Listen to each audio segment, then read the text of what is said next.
in the quiet hours of the night, when the world settles into stillness, there is perhaps no better companion than the gentle wisdom of Marcus Aurelius, the Roman emperor whose private journal has become one of history's most profound guides to inner peace. His words, written by candlelight nearly 2,000 years ago, still whisper timeless truths about finding serenity amidst life's inevitable challenges. Born into privilege, yet burdened by responsibility, Marcus discovered in the ancient philosophy of Stoicism a pathway to tranquility that transcends time and circumstance. The practice of Stoicism is not about suppressing emotions or enduring hardship with a clenched jaw. Rather, it offers a gentle art of acceptance, a way of aligning ourselves with the natural flow of existence. Marcus teaches us that true peace comes not from controlling the uncontrollable world around us, but from cultivating a garden of calm within. His meditations, never intended for publication, reveal a soul in conversation with itself, seeking clarity and composure in a world of constant change. Tonight, as we explore the quiet wisdom of this philosopher emperor, perhaps we too might discover ancient remedies for modern restlessness.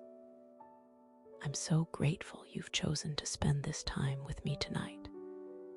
If you find these gentle explorations of ancient wisdom helpful for your moments of rest or quiet reflection, I'd be honored if you'd consider subscribing to my channel. It means so much to know these words might bring a little peace to your day or night. And I promise to continue seeking out the quieter wisdoms that history has to offer us. Marcus Aurelius was born on April 26th in the year 121 CE, during what historians often call the Pax Romana, or Roman peace, a time of relative stability and prosperity that allowed philosophy and contemplation to flourish. The young Marcus came from a distinguished family, with his father having served as praetor, a high-ranking magistrate.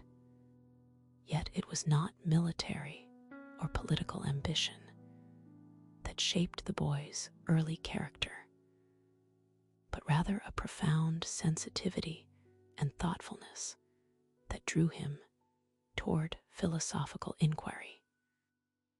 As a child, Marcus was noticed for his serious demeanor and earnest devotion to his studies. He was fortunate to receive an excellent education, studying with the finest tutors in Rome, learning Greek literature, rhetoric, and mathematics. But it was his introduction to philosophy that truly awakened his spirit. At the tender age of 12, he adopted the simple dress of a philosopher and began practicing hard sleeping, resting on the bare ground rather than a soft bed, to develop self-discipline and an appreciation for life's simplest elements. These were not the typical interests of a boy from a wealthy Roman family, but early signs of the contemplative emperor he would become. The course of Marcus's life changed dramatically when he caught the attention of Emperor Hadrian. The aging emperor, known for his Philhellenic interests and cultural refinements, saw something special in the serious young man. Hadrian arranged for Marcus to be adopted by his intended successor, Antoninus Pius, setting in motion a chain of events that would eventually lead Marcus to the imperial throne. This was not a path the philosophically minded youth would have chosen for himself, as power and position held little allure for his contemplative nature. Under the mentorship of Antoninus Pius, Marcus received a practical education in governance and administration. He observed how his adoptive father ruled with patience, moderation, and respect for the Senate. These years of apprenticeship showed him that power could be wielded with wisdom and restraint, a lesson he would carry throughout his life. Yet even as he prepared for potential leadership, Marcus continued his philosophical studies, drawn particularly to the Stoic teachings that emphasized virtue, duty, and inner tranquility. The most significant influence on Marcus's philosophical development was Quintus Junius Rusticus, who introduced him to the works of Epictetus, a former slave who became one of the greatest Stoic teachers. Marcus would later write with profound gratitude about this relationship, thanking Rusticus for lending him his own copy of Epictetus's discourses. This text became a touchstone for Marcus, offering guidance that would sustain him through the most challenging periods of his life. In the quiet hours of study, far from the noise of politics and power, he found a philosophy that promised something more valuable than empire, the possibility of an untroubled mind. When Antoninus Pius died in 161 CE, Marcus reluctantly accepted the mantle of emperor at the age of 40. His first act demonstrated his character. He insisted on sharing power with his adoptive brother, Lucius Verus, an unprecedented move that revealed his lack of hunger for absolute authority. Those who knew him understood that he accepted the purple robes of imperial office not from ambition, but from a deep sense of duty, a Stoic commitment to serving the greater good regardless of personal preference. Marcus came to power during a time when Rome faced significant challenges, floods, famine, and threats along the empire's borders. Yet, in his personal conduct, he maintained the simplicity and thoughtfulness that had characterized his youth. He lived modestly, continued his philosophical studies, and rose before dawn to prepare himself mentally for the day's duties. Court officials sometimes found him at daybreak, already seated in quiet contemplation, gathering the inner resources he would need to face decisions affecting millions of lives across the vast Roman world. Throughout his 20 years as emperor, Marcus never truly felt at home in his role. He was a philosopher, reluctantly wearing the mantle of power, longing for quieter days devoted to contemplation and wisdom. And yet, it was perhaps this very reluctance that made him such a thoughtful ruler. His lack of attachment to power for its own sake allowed him to govern with uncommon wisdom and humanity, always seeking the good of others rather than personal glory. In the quiet moments between imperial duties, he would turn to his journal, recording reflections that would one day become his immortal meditations, written not posterity or fame, but as a private conversation with his own soul. To understand the philosophy that so deeply shaped Marcus Aurelius, we must journey back nearly 5 centuries before his time to the bustling port city of Athens around 300 BCE. It was there, among the columned stoas and busy marketplaces, that a merchant from Cyprus named Zeno found himself shipwrecked, not just literally, as his trading vessel was lost, but philosophically as well. Having lost his cargo and livelihood, Zeno wandered into a bookshop in Athens and became captivated by accounts of Socrates, the wise teacher who had lived a century before. This chance encounter changed the course of Zeno's life, inspiring him to seek wisdom rather than wealth. He began studying with various philosophers in Athens, eventually developing his own approach to finding tranquility in a chaotic world.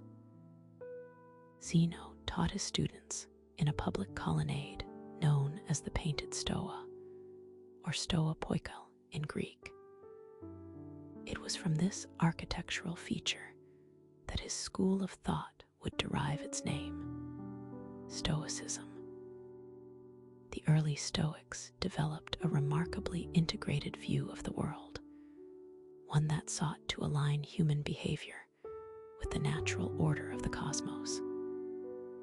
At the heart of their teaching was a radical idea that external circumstances, wealth, status, even health, were neither good nor bad in themselves. True good, they argued, lay solely in virtue, in living according to nature and reason. And true harm could come only from our own incorrect judgments and moral failings, not from external events beyond our control. Zeno taught that the universe itself was rational, governed by a divine reason or logos that permeated all things. Human beings, possessing the spark of reason, could live in harmony with this cosmic order by cultivating 4 cardinal virtues: wisdom, courage, justice, and temperance. These virtues weren't abstract concepts, but practical qualities to be developed through daily practice and reflection. The goal was not some distant enlightenment, but a life of consistent, tranquil virtue amid whatever circumstances one might face. After Zeno's death, leadership of the Stoic school passed to Cleanthes, a former boxer who had worked as a water carrier to support himself while studying philosophy. His student Chrysippus further developed Stoic thought, writing hundreds of treatises that systematized the school's teachings. These early Stoics emphasized that emotional suffering comes not from events themselves, but from our judgments about those events, a notion that would later be central to Marcus Aurelius's approach to finding calm amid imperial pressures. As Stoicism evolved, it developed practical techniques for cultivating inner peace. One key practice was the premeditation of evils, a gentle mental rehearsal of potential challenges, not to provoke anxiety, but rather to dilute the shock of difficult events and prepare the mind to meet them with equanimity. Another was the evening reflection, where one would review the day's actions without harsh self-judgment, learning from mistakes while releasing unnecessary regret. These practices created islands of tranquility in practitioners' lives, regardless of external circumstances. By the time Stoicism reached Rome, it had evolved from a Greek philosophical school to a practical approach to life that appealed to the pragmatic Roman mind. Panidius of Rhodes introduced Stoicism to the Roman elite in the 2nd century BCE, adapting its teachings to resonate with Roman values of duty and public service. This Romanized Stoicism emphasized not withdrawal from society, but ethical engagement with it, a philosophy for those who wished to serve with integrity rather than escape from responsibility. Perhaps the most significant Stoic teacher in the Roman period before Marcus Aurelius was Epictetus, whose life story embodied the philosophy's power to transcend circumstances. Born a slave and crippled by an abusive master, Epictetus found freedom first in his mind and later in his life. After being freed, he established a school where he taught that true freedom comes from distinguishing between what we can control, our judgments, intentions, and actions, and what we cannot. Make the best use of what is in your power, he taught, and take the rest as it happens. Epictetus's teachings were recorded by his student Arrian in 2 works, the Discourses and the Enchiridion or Handbook. These texts would profoundly influence Marcus Aurelius, who frequently echoes Epictetus's ideas in his own meditations. Through Epictetus, the once academic philosophy of the Greek Stoa had been distilled into practical wisdom for daily life guidance, not just for professional philosophers, but for anyone seeking tranquility amid life's inevitable challenges. Another important Stoic voice that helped shape the philosophy before it reached Marcus was Seneca the Younger, a statesman, dramatist, and philosopher who served as advisor to Emperor Nero. Seneca's letters and essays explored how to maintain philosophical calm amid political danger, chronic illness, and the temptations of wealth. His writings on anger management, grief, and the wise use of time demonstrate Stoicism's practical applications. Though Seneca himself sometimes struggled to live up to Stoic ideals, his eloquent expression of the philosophy's consoling power made it accessible to a wider audience.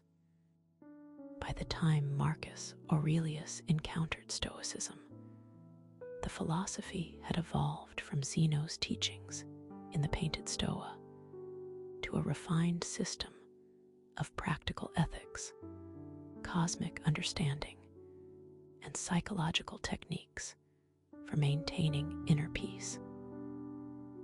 What began as one among many competing philosophical schools had become a trusted approach to finding tranquility amid life's uncertainties. The groundwork had been laid for a philosophy that could guide not just the scholarly or privileged, but anyone seeking to navigate life with dignity and calm, even an emperor burdened with the weight of an empire.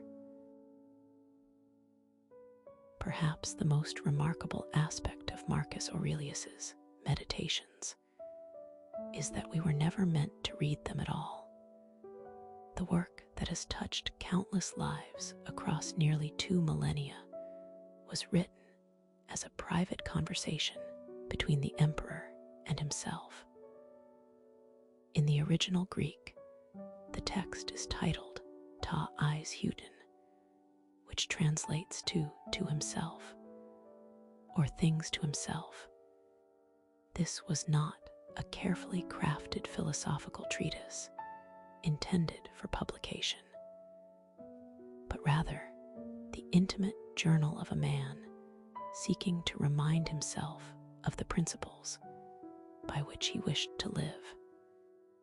We can imagine Marcus writing these reflections in the quiet hours of early morning, or perhaps in the evening stillness of an imperial tent on the northern frontier.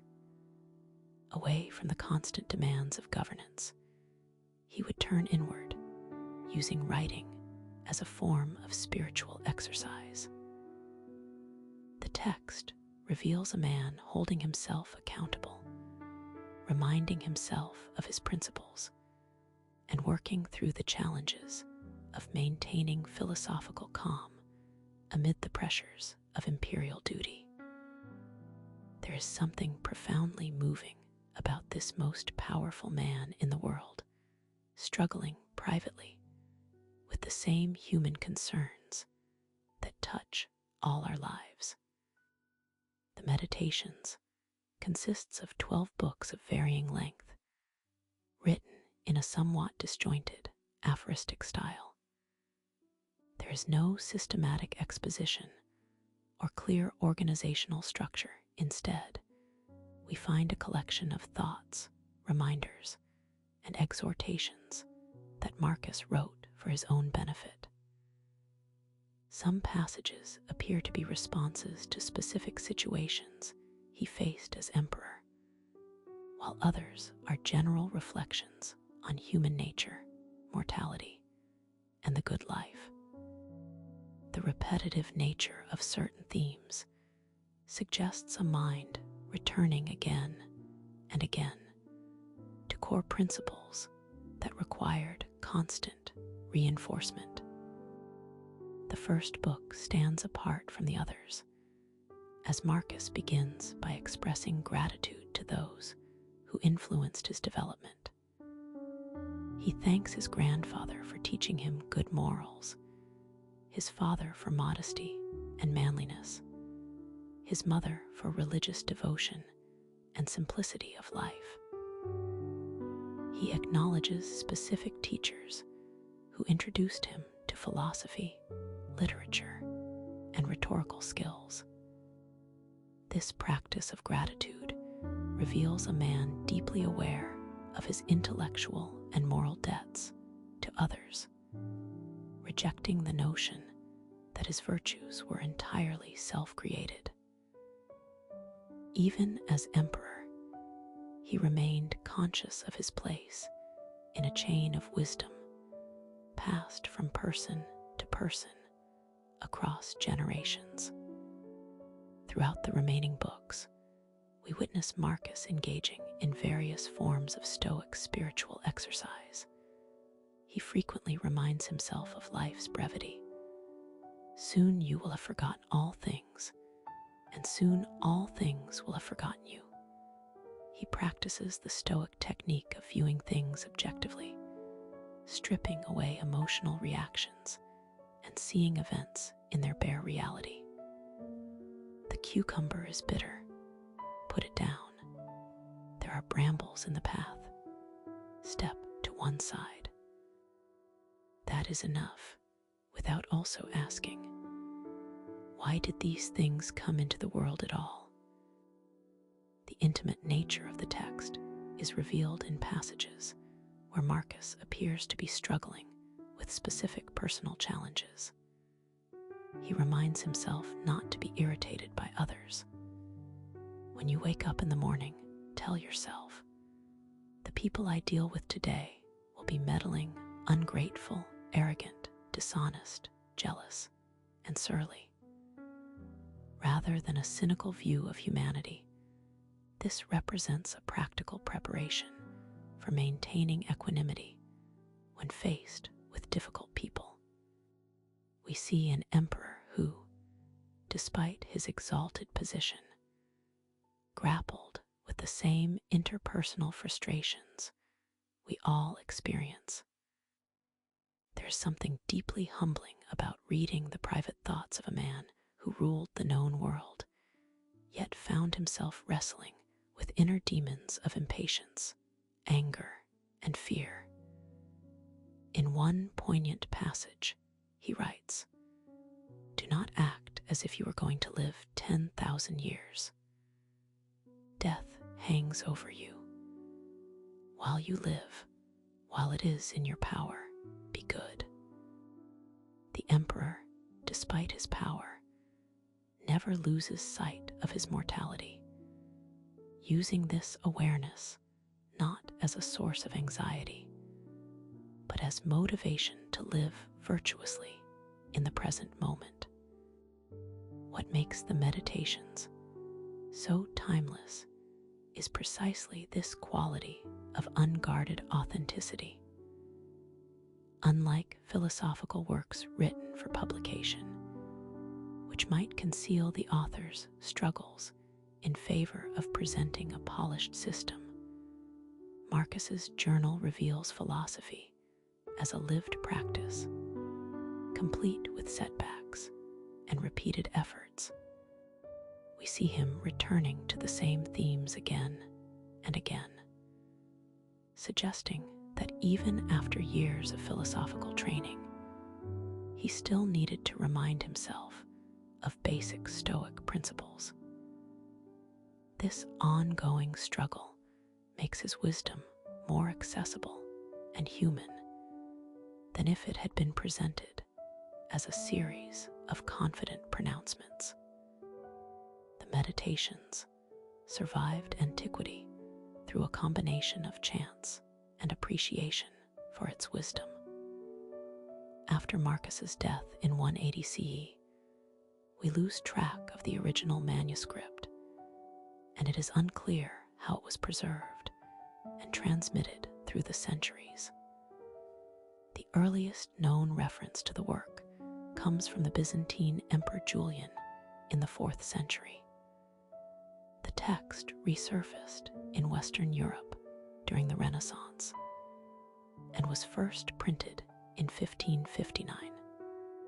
Since then, it has never gone out of print, finding new readers in every generation who respond to its timeless blend of practical wisdom and spiritual depth. The fact that we are reading words never intended for our eyes creates an unusual intimacy across the centuries. Unlike most ancient texts that were crafted for public consumption, the Meditations gives us direct access to the unguarded thoughts of a ruler struggling to live according to his highest principles. There is no rhetoric, no attempt to impress or persuade an audience, only the honest reflections of a man holding himself accountable to his own standards.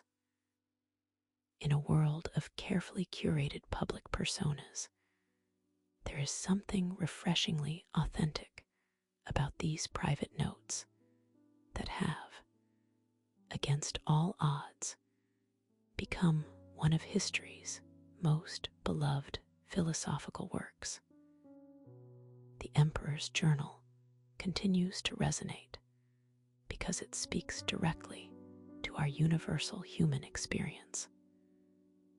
Though we may not rule empires, we all face the challenge of maintaining our principles amid life's pressures, of finding inner peace despite external chaos, of accepting mortality while making the most of our brief time. Marcus's private meditations have become, paradoxically, one of humanity's most public treasures, a quiet conversation across time that reminds us we are not alone in our struggle to live well. At the heart of the philosophy that sustained Marcus Aurelius through the burdens of imperial rule lies a deceptively simple insight. Some things are within our control, while others are not. This principle, which which Epictetus called the dichotomy of control, forms the cornerstone of Stoic practice. Make the best use of what is in your power, he taught, and take the rest as it happens. In this gentle wisdom lies the seed of profound tranquility. For much of our emotional suffering comes from fighting against what we cannot change, or neglecting what truly lies within our influence. What exactly did the Stoics believe was within our control? Not wealth or health, not reputation or status, not even the length of our lives. Only our judgments, our intentions, and our actions truly belong to us. Everything else, the entire external world and all its unpredictable events, falls outside our complete control. Marcus repeatedly reminded himself of this distinction, writing, "You have power over your mind, not outside events. Realize this, and you will find strength." In this understanding, he found a small but impregnable fortress of peace amid the storms of imperial responsibility. This dichotomy leads naturally to a second key principle: the Stoic understanding of what constitutes genuine good and evil. For the Stoics, virtue, wisdom, justice, courage, and moderation is the only true good. External circumstances, whether apparently fortunate or unfortunate, are neither good nor bad in themselves. They are simply indifference, matters of indifference to the wise person seeking inner tranquility.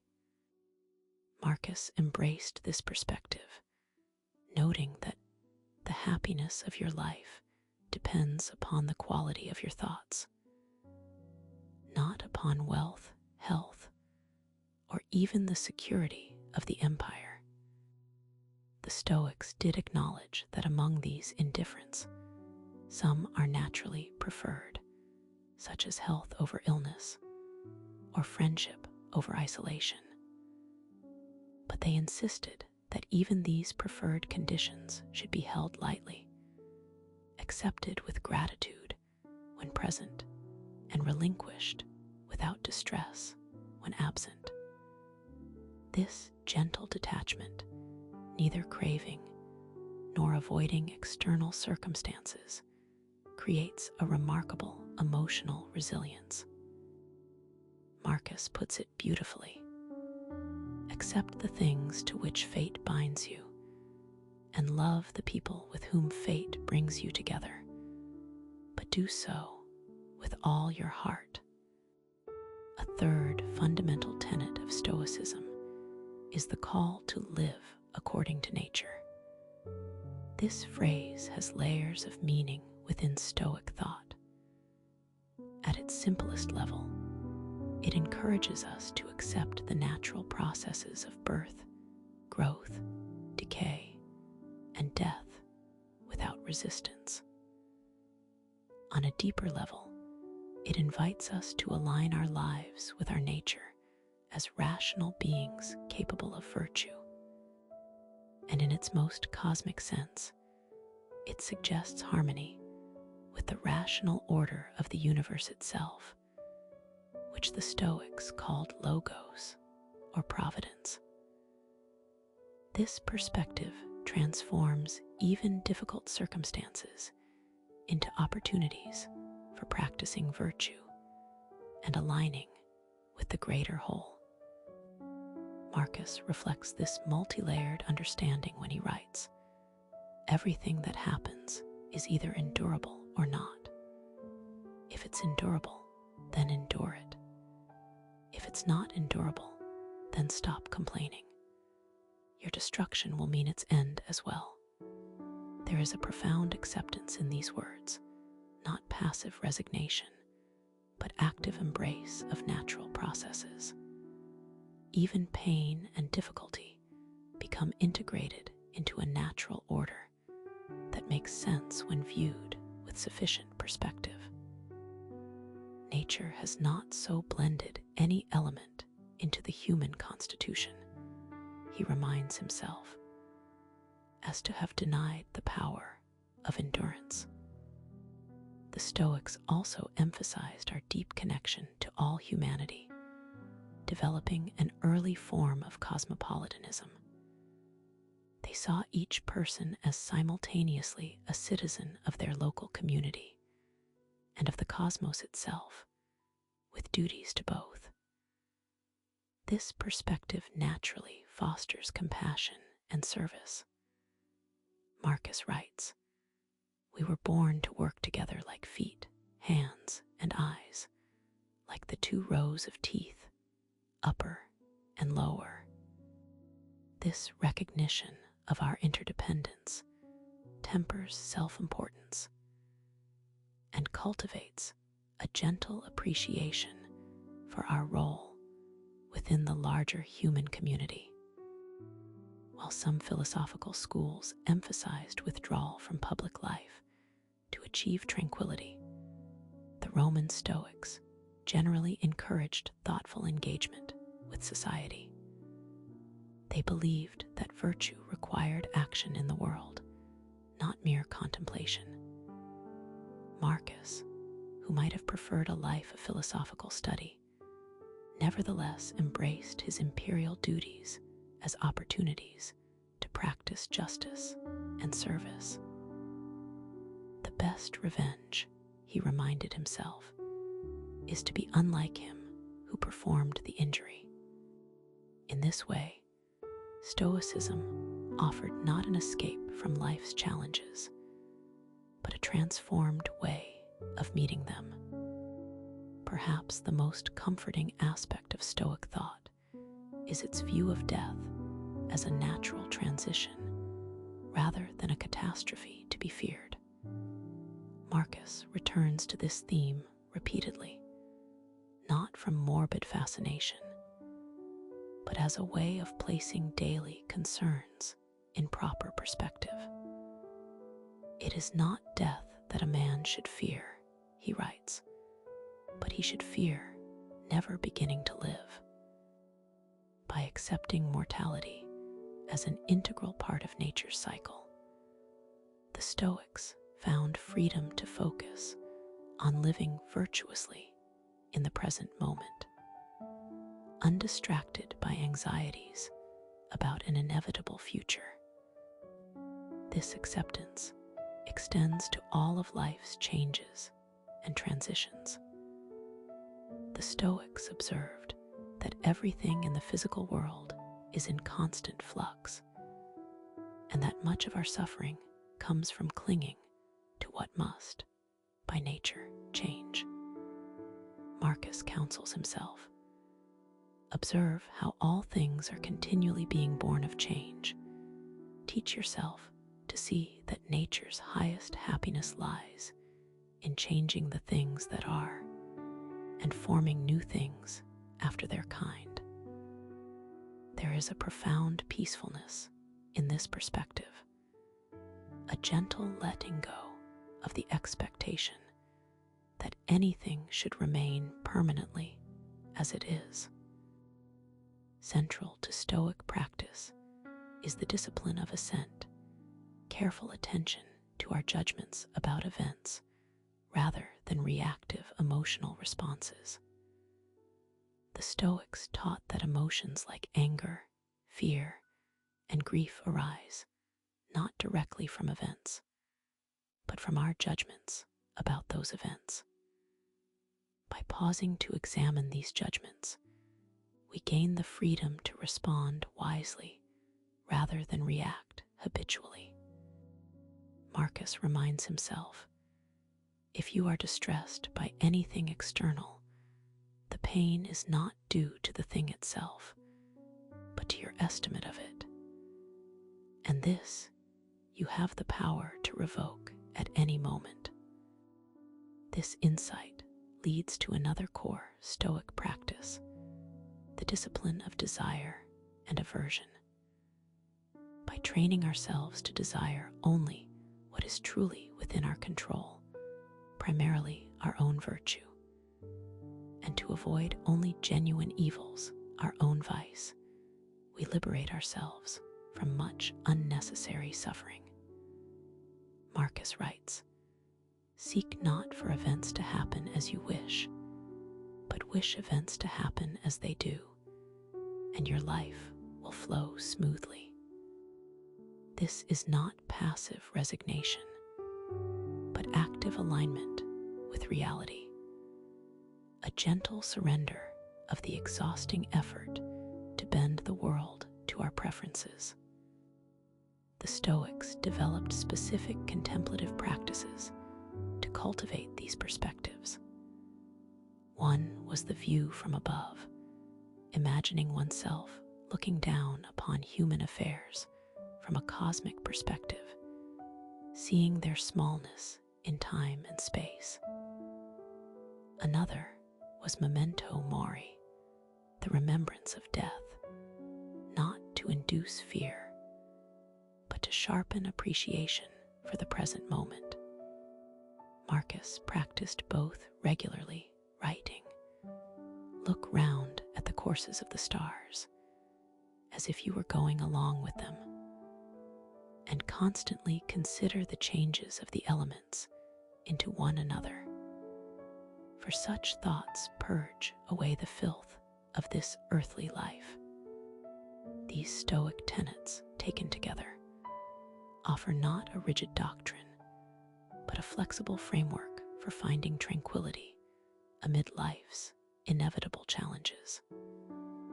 They do not promise an end to difficulty or pain, but rather a transformed relationship with these experiences. In Marcus's own words, the art of living is more like wrestling than dancing, insofar as it stands ready against the accidental and the unforeseen, and is not apt to fall. This gentle resilience, this capacity to maintain inner equilibrium regardless of external circumstances, is perhaps the most precious gift of Stoic philosophy. Perhaps nowhere does Marcus Aurelius's wisdom feel more immediately relevant to our daily lives than in his reflections on dealing with difficult people. As emperor, he encountered individuals from all walks of life, ambitious senators, demanding citizens, foreign adversaries, and perhaps even challenging family members. Yet throughout his meditations, we find not bitterness or strategies for domination, but gentle reminders about maintaining inner calm and treating others with patience and understanding. Marcus begins with a profound recognition. Most irritating behavior stems not from malice, but from ignorance. When you wake up in the morning, he counsels himself, tell yourself, the people I deal with today will be meddling, ungrateful, arrogant, dishonest, jealous, and surly. They are like this because they can't tell good from bad. This is not cynicism, but preparation, a way of removing the element of surprise that often triggers our reactive anger.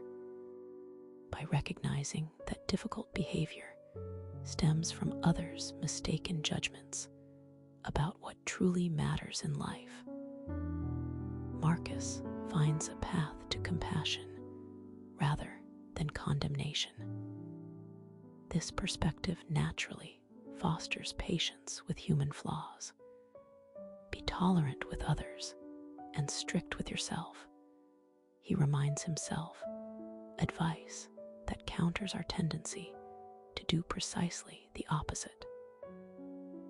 When faced with someone's irritating behavior, Marcus suggests a series of reflections that help maintain equanimity.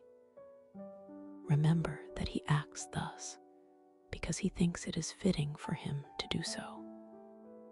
And if it isn't fitting for him to do so, teach him lovingly and show him his mistake without being angry. The gentleness of this approach stands in stark contrast to our often reactive responses to others' shortcomings. Marcus reminds himself that all humans share a common nature and purpose, which creates a natural bond of kinship. We were born to work together like feet, hands, and eyes, like the two rows of teeth, upper and lower. To obstruct each other is unnatural. This recognition of our fundamental interconnectedness makes patience with others not merely a personal virtue, but a recognition of a deeper truth about human society. Just as we wouldn't become enraged at our own limbs for occasional clumsiness, we can learn to respond to others' missteps with similar forbearance. When someone behaves in ways that seem deliberately provocative, Marcus offers himself this calming reflection. When another blames you or hates you, or when people say injurious things about you, approach their souls, penetrate within, and see what they are like. You will find that you need not trouble yourself about what they think of you.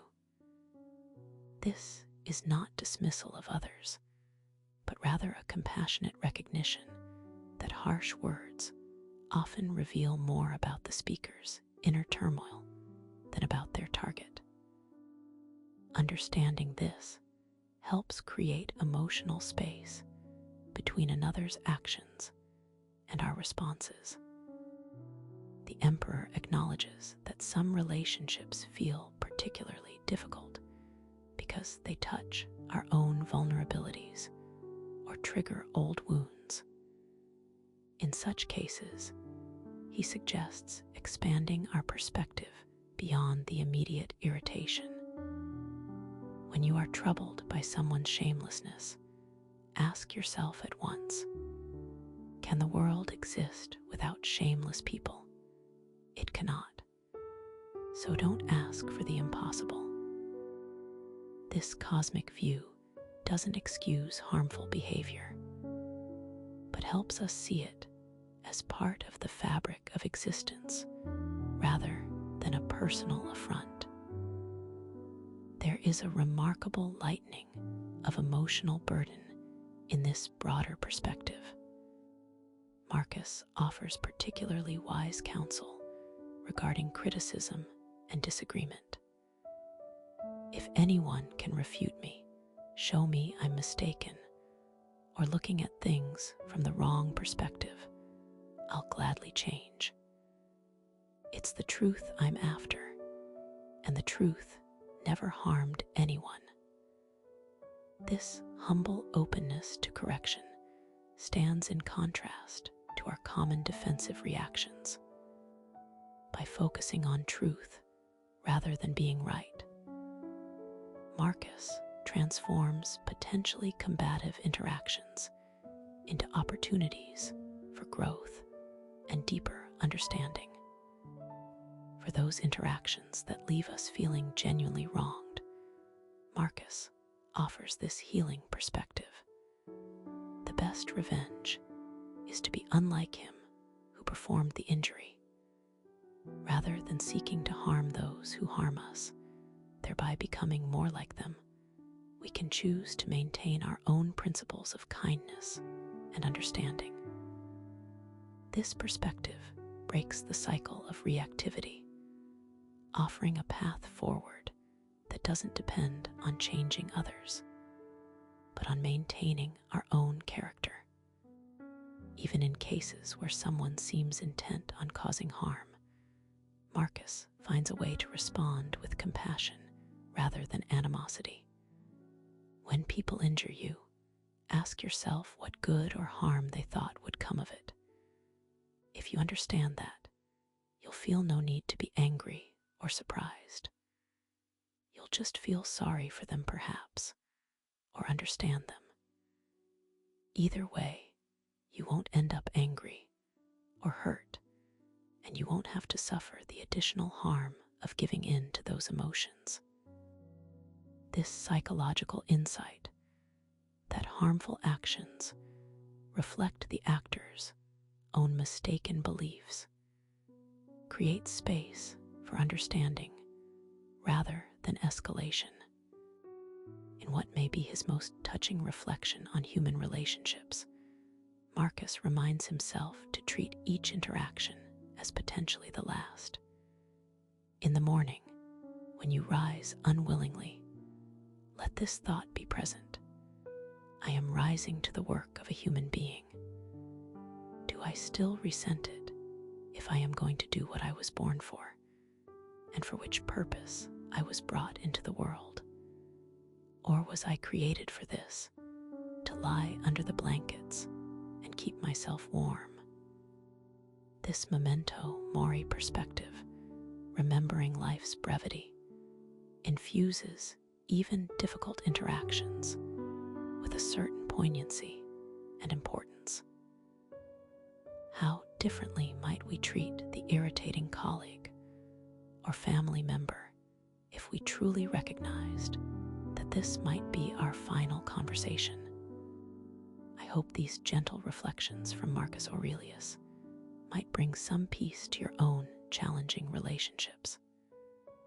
There's something so comforting about knowing that even an emperor faced the same interpersonal struggles we do, yet found a way to respond with wisdom and compassion. If you're finding these explorations helpful, I'd be so grateful if you'd consider subscribing to my channel. I love sharing these timeless insights that can bring more tranquility to our daily interactions. Thank you for this quiet moment of connection across the centuries. Among the most profound themes in Marcus Aurelius's Meditations is his gentle, repeated reflection on life's impermanence. Far from being morbid or depressing, these contemplations offer a pathway to a deeper appreciation of our brief time in the world. For Marcus, accepting the transient nature of all things, including our own lives, was not a source of despair, but of liberation and clarity. All that comes into being, so too must pass away, he reminds himself, with a calm that suggests not resignation, but peaceful acceptance. Marcus observed that everything in the natural world exists in a constant state of transformation. Observe how all things are continually being born of change. Teach yourself to see that nature's highest happiness lies in changing the things that are, and forming new things after their kind. This perspective invites us to align ourselves with the natural rhythm of existence, the cycling of seasons, the flowing of rivers, the waxing and waning of the moon. Rather than resisting change, we might learn to move with it, finding grace in the dance of impermanence rather than struggling against life's inevitable transformations. The Emperor's meditations on mortality are particularly touching when we remember his position of immense power and privilege. Alexander the Great and his mule driver both died, he writes, and the same thing happened to both. This equality in death provided Marcus with a humbling perspective that countered the natural human tendency towards self-importance. By remembering that even the most accomplished lives eventually return to the same elements from which they came, he found a kind of democratic comfort that placed his imperial concerns in proper perspective. rather than using the certainty of death as a reason for nihilism or despair. Marcus saw it as a clarifying force that could focus attention on what truly matters. You could leave life right now, he reminds himself. Let that determine what you do and say and think. This memento mori, remember you must die, served not to paralyze, but to energize, burning away trivial concerns and illuminating the importance of virtue, kindness, and presence in each moment. Death becomes not an enemy, but a wise counselor, helping us distinguish between the essential and the superfluous. Marcus found particular peace in contemplating the vastness of cosmic time, observing how brief any human life is against this immense backdrop. The longest lived and those who will die soonest lose the same thing. The present is all that they can give up, since that is all you have, and what you do not have, you cannot lose. This telescoping of perspective, zooming out to see human affairs from a cosmic viewpoint, didn't diminish the importance of his actions, but rather purified his motivations. If we have only this moment, why not use it virtuously? The emperor extends this contemplation of impermanence beyond individual lives to entire civilizations. He reminds himself how even the most famous people of earlier times are now barely remembered, how great empires have risen and fallen, how all human achievements eventually fade into obscurity. Look back over the past, with its changing empires that rose and fell, and you can foresee the future too. Rather than finding this depressing, Marcus seems to discover in it a kind of peaceful detachment from concerns about legacy or lasting fame.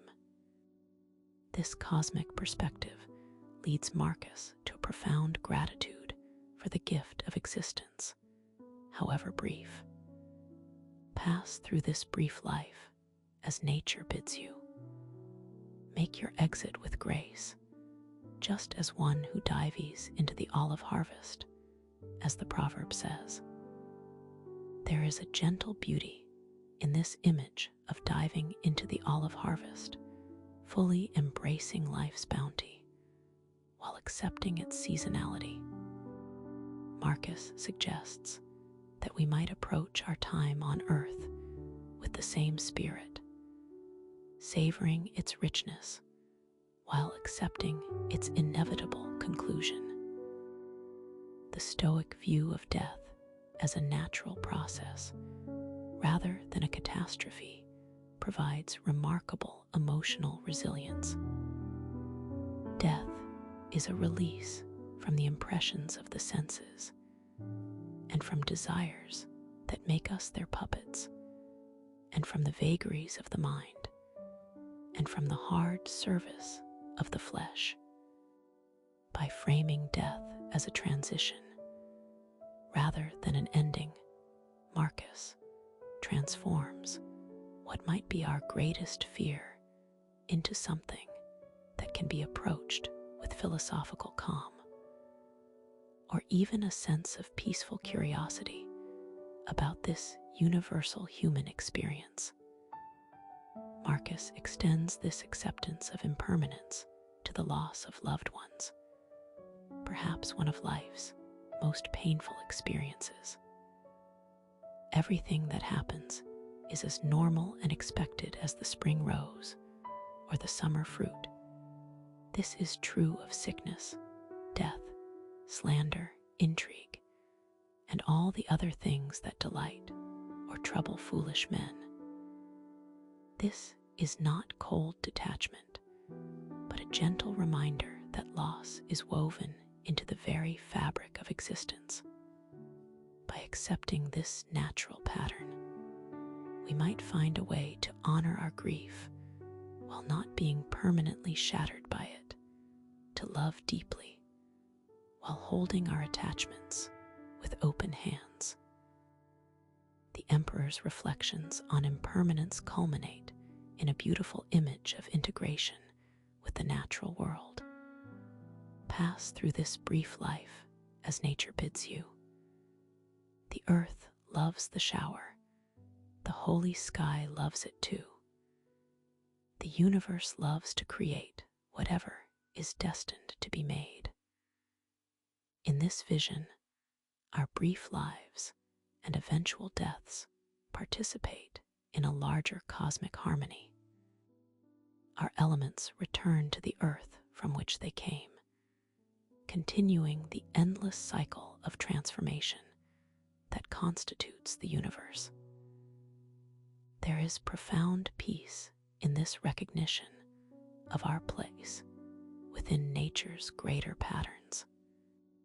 For Marcus, acceptance of impermanence was not passive resignation, but active alignment with the true nature of reality. Accept whatever happens as if you had prayed for it. Your unfolding self is all that matters. This perspective transforms our relationship with change from one of resistance to one of creative participation. Rather than fighting against life's transients, we can work with it, allowing each moment of our brief existence to be fully experienced and appreciated precisely because it will not last forever. In the midst of imperial splendor, with all the luxuries of the ancient world at his disposal, Marcus Aurelius found himself repeatedly drawn to the quiet joy of simplicity. This emperor, who could command feasts and entertainments beyond imagination, wrote instead about the pleasure of simple bread, fresh water, and quiet moments of reflection. His meditations reveal a man who discovered that true contentment often lies not in accumulation and excess, but in paring life down to its essential elements. Very little is needed to make a happy life, Marcus reminds himself. It is all within yourself, in your way of thinking. This insight cuts against our cultural conditioning, which often suggests that happiness comes through acquisition and achievement. For the emperor, joy was not found in external circumstances, but in the quality of our attention and the perspective we bring to each moment.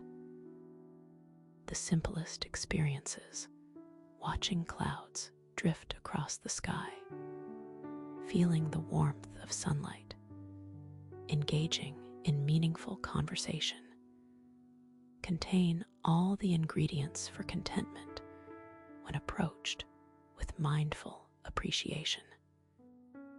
Marcus observed that excess often diminishes rather than enhances pleasure.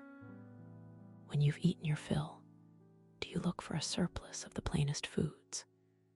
Does not satiety come from the simpler things? With characteristic gentleness, he points to the natural satisfaction that comes from meeting our basic needs, contrasted with the diminishing returns of indulgence. The sweetest honey becomes cloying when consumed in excess. The finest wine loses its appeal when we drink beyond moderation. There is wisdom in knowing when enough is truly enough. The emperor's appreciation for simplicity extended to material possessions. Do not disturb yourself by thinking of all the things you lack. Remember instead the things you have that many others lack. This practice of sufficiency, focusing on what we have rather than what we don't, creates a natural contentment excessive consumption can never provide. Marcus understood that possessions often possess their owners, creating anxiety about loss, maintenance, and the constant desire for more. By limiting his attachments to material things, he found a lightness of being that wealth alone cannot purchase.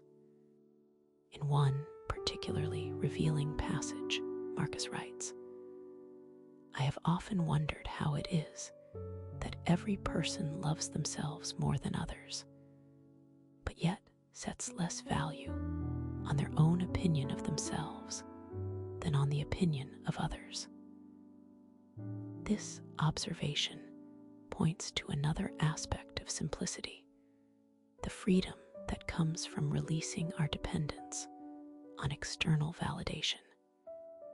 When we simplify our need for approval and learn to trust our own inner compass, we discover a quiet joy in authentic living that far exceeds the fleeting pleasure of impressing others. Marcus found particular delight in the simple pleasures of nature. The natural riches of moderation are inexhaustible. He speaks of observing spiders catching flies, bees collecting nectar, and ants working together, finding in these humble creatures lessons about purpose and belonging within the natural order.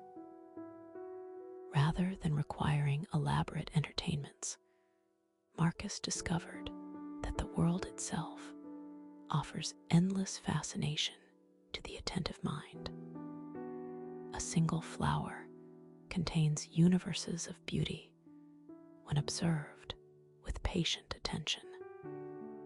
The practice of simplicity also meant focusing on one task at a time, giving it full attention rather than fragmenting awareness across multiple concerns. Do every act of your life as if it were your last, he counsels, not as a morbid reminder, but as an invitation to wholehearted presence. This simplicity of focus, doing one thing well and completely, creates a natural joy that scattered attention cannot match. There is profound satisfaction in fully washing a dish, mindfully preparing a meal, or giving complete attention to a conversation with a friend. Marcus reminds himself that many supposed necessities are actually optional. If you seek tranquility, do less. Not laziness, he clarifies, but doing only what is necessary, which brings a double satisfaction. To do less, better. This insight offers a gentle antidote to our culture of busyness and productivity. By eliminating the unnecessary in our schedules, our possessions, even our thoughts, we create space for deeper engagement with what truly matters. Simplicity becomes not deprivation, but liberation from the burden of excess. The emperor's most profound insights about simplicity concern our relationship with time itself. Rather than dwelling on the past or anxiously anticipating the future, Marcus advocates for full presence in the current moment. Confine yourself to the present. This temporal simplicity, this narrowing of focus to what is actually happening now, reveals that each moment contains its own sufficiency. The past exists only in memory, the future only in imagination, but the present moment is where life actually unfolds. By simplifying our attention to what is directly before us, we discover that this moment, however ordinary, contains all we need for contentment. Throughout the meditations, Marcus returns to the simple pleasure of being aligned with our deeper nature. person is happy when they lead a good flow of life, with good impulses and good actions. This natural alignment, living in accordance with our capacity for reason, justice, and kindness, creates a quiet joy that requires no external validation or elaborate conditions. Like water flowing smoothly in its proper channel, there is an effortless pleasure in living according to our truest nature. Long before the dawn chorus announced the new day, while most of Rome still slumbered, the emperor would rise in the quiet darkness. This early hour, free from the demands of imperial business, provided Marcus Aurelius with precious moments for one of his most essential Stoic practices, morning reflection. In these peaceful moments between sleep and duty, he would prepare his mind for the day ahead, setting an intentional foundation for whatever challenges might arise. When you wake up in the morning, tell yourself, the people I deal with today will be meddling, ungrateful, arrogant, dishonest, jealous, and surly. These words might initially seem pessimistic, but they represent a profound psychological preparation. Marcus continues, they are like this because they can't tell good from bad. But I have seen the beauty of good and the ugliness of evil, and have recognized that the wrongdoer has a nature related to my own. This mental rehearsal allowed him to anticipate difficulties without judgment or surprise, creating emotional resilience before the day even began. The practice of morning reflection was not unique to Marcus, but was recommended by several Stoic teachers, including Epictetus and Seneca. It involved reviewing the principles that would guide one's actions and responses throughout the day. For Marcus, this often meant reminding himself of the dichotomy of control, what was within his power and what was not. Some things are within our power, while others are not. Within our power are opinion, motivation, desire, aversion, and in a word, whatever is of our own doing.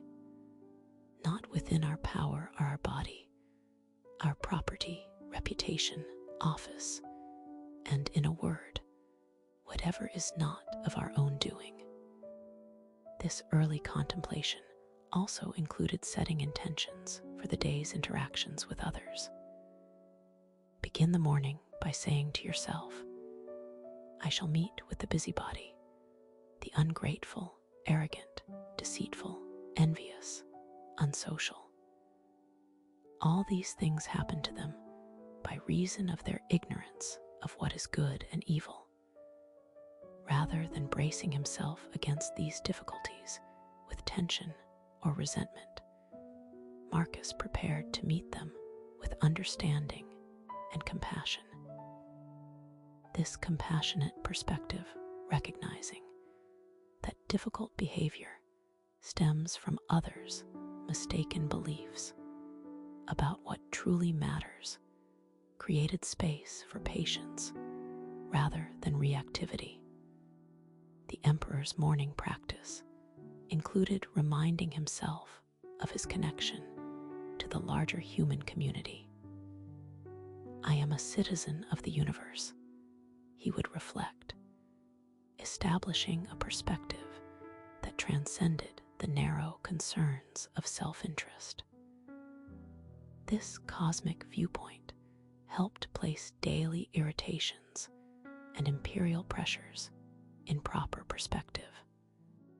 By remembering his place within the greater whole, Marcus could approach his responsibilities with both humility and purpose, seeing himself as neither more nor less important than any other part of the natural order.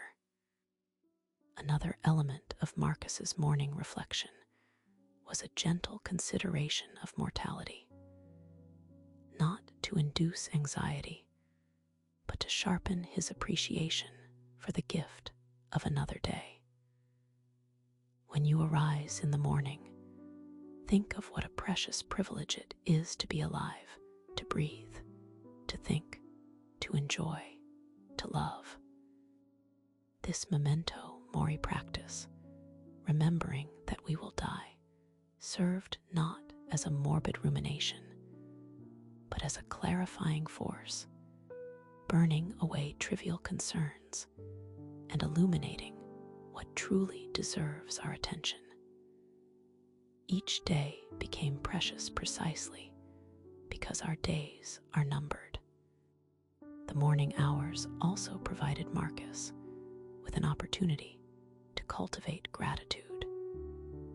In Book 1 of the Meditations, he lists the qualities he appreciated in family members, friends, and teachers, a practice that likely formed part of his regular reflection. By beginning each day with conscious appreciation for the good in his life, he established a positive foundation that could sustain him through whatever difficulties might follow. This practice of gratitude created a reservoir of goodwill from which he could draw throughout the day. Marcus also used his morning contemplation to align himself with the natural world and its rhythms. Dwell on the beauty of life. Watch the stars and see yourself running with them. This cosmic perspective, imagining himself participating in the natural movement of the universe, created a sense of belonging and purpose that transcended the day's particular challenges. By aligning his mind with these greater patterns before engaging with human affairs, he established an inner stability that could weather the inevitable storms of political and personal life. The practice of morning reflection served as a kind of philosophical vaccination against the day's potential frustrations. By anticipating challenges and preparing measured responses in advance, Marcus could move through his day with greater equanimity. When force of circumstance upsets your equanimity, lose no time in recovering your self-control, and do not remain out of tune longer than you can help. Habitual recurrence to the harmony will increase your mastery of it. Morning reflection established this harmony at the day's beginning, making it easier to return to when disrupted. The quiet of early morning provided ideal conditions for this contemplative practice. With the household still asleep and the day's demands not yet pressing, Marcus could turn inward with greater focus. We can imagine him sitting in the pre-dawn darkness, perhaps with a small oil lamp casting gentle shadows, his thoughts turning to the philosophical principles that would guide his actions. This peaceful beginning created a template of tranquility that could inform his response to even the most chaotic situations he might face as emperor. As the sun descended below the horizon and shadows lengthened across the marble floors of the imperial palace, Marcus Aurelius would set aside the mantle of emperor to engage in another essential Stoic practice, evening contemplation. This quiet ritual of reflection bookended his day, creating a peaceful closure to whatever triumphs or challenges the hours had brought. Where or morning reflection prepared his mind for the day ahead. Evening contemplation allowed him to process experiences, extract lessons, and release the day with tranquil acceptance. The practice of evening self-examination had deep roots in philosophical tradition, recommended by Pythagoras, Epicurus, and many Stoic teachers. Seneca described his own evening practice.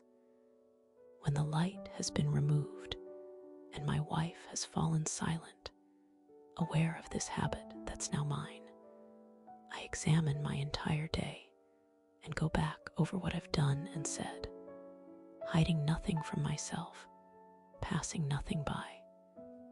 For Marcus, this evening review was not an exercise in harsh self-judgment, but a gentle accounting, an opportunity to learn from the day's experiences with philosophical clarity. Unlike some religious traditions that emphasize confession of wrongdoing, the Stoic evening examination focused primarily on improvement through honest reflection. Marcus would ask himself questions like, what vice have I cured today?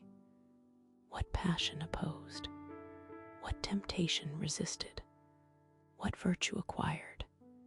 This was not self-flagellation, but practical self-knowledge, a means of gauging progress in the ongoing project of philosophical development. By recognizing both successes and shortcomings with equanimity, he could adjust his approach for the following day. The evening contemplation included reviewing interactions with others, examining moments of tension or miscommunication. When you are offended at any man's fault, Marcus writes, turn to yourself and reflect in what manner you yourself have erred. For example, in thinking that money is a good thing, or pleasure, or reputation, and the like. This practice of finding the mirror of one's own flaws in others' behavior created both compassion for others and awareness of areas for personal growth. Rather than harboring resentments, he sought to understand the universal human tendencies that manifested in difficult interactions. Another aspect of the evening practice involved reflecting on what Marcus called impressions, the initial reactions and judgments that arise automatically in response to events. When forced, as it seems, by circumstances into utter confusion, get back to yourself as quickly as possible. Stay in harmony with yourself, and you will find it easier to maintain your balance when you return to it. Evening reflection provided an opportunity to notice where automatic reactions had created unnecessary suffering, and to gently correct these misperceptions through philosophical reasoning. Emperor's evening practice also included expressions of gratitude.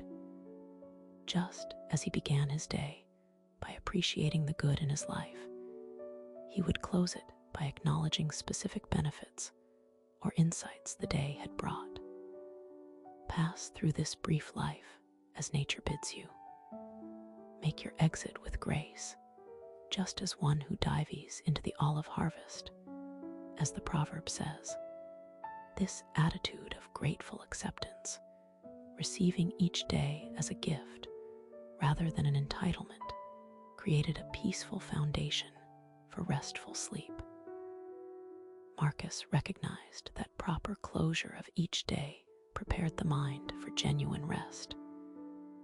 Without the practice of evening reflection, unprocessed experiences and emotions might continue to churn through sleep, creating restlessness and carrying tension into the following day. Give yourself relief from the continuous strain of living, he counsels, by properly reviewing and releasing the day's events.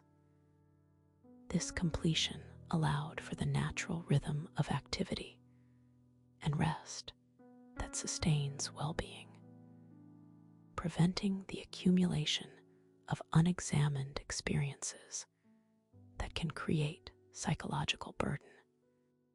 Evening contemplation also provided an opportunity to reconnect with deeper philosophical principles that daily busyness might have obscured.